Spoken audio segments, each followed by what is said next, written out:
Vores emne det er genetik og kønsbunden nedarvning.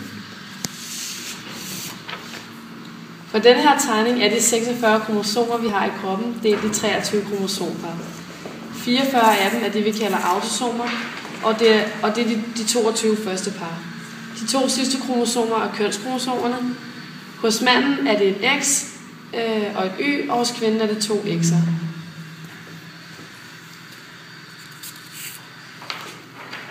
På den her tegning ses en mand med et X og et Y-kromosom, og hos kvinden 2 X'er. Når dette par får børn, vil manden give sit X til sin datter og et Y til sin søn. Kvinden vil derimod give et X til begge sine børn lige meget hvad. Derfor kan man sige, at det er manden, der bestemmer, om det bliver en dreng eller en pige, ud fra om man giver et X eller et Y. Derfor er manden også mere udsat for kønsbundne sygdomme på X'et, fordi han kun har et X. Her har vi et billede af dominante og recessive egenskaber.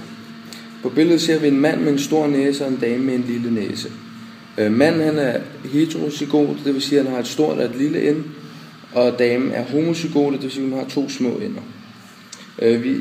Vi har lavet et krydsningsskema af genotyperne, så det vil sige, at for at få en stor næse, skal du have enten 2 store ender, eller et stort ende og et lille ende. Og for at have genotypen for en lille næse, det er så 2 små ender, fordi et store ende er dominant. På krydsningsskemaet så ser vi her, at baby 1 har fået en stort ende fra faren og et lille ende fra moren, det vil sige, at hun har fået en stor næse. Og baby 2 har også fået et stort ende fra faren og et lille ende fra moren, så har også fået en stor næse. Men baby nummer 3 og 4 har fået et lille ende fra faren og et lille ende fra moren, og derfor har fået en lille næse. Kønsbunden dominant egenskab. Her er et skema for en dominant egenskab. Da egenskaben er dominant, vil egenskaben fremtræde hos alle, der er bærer af den. Da moren er skadet på det ene X-kromosom, vil halvdelen af hendes afkom være bærer af den. Hvis børnene ikke får egenskaben, vil deres fremtidige slægt være uden egenskaben, som kan ses her. Hvis en af bærerne får det dominante egenskab, vil halvdelen af deres børn sandsynligvis også være bærerne for det dominante egenskab, som kan ses her.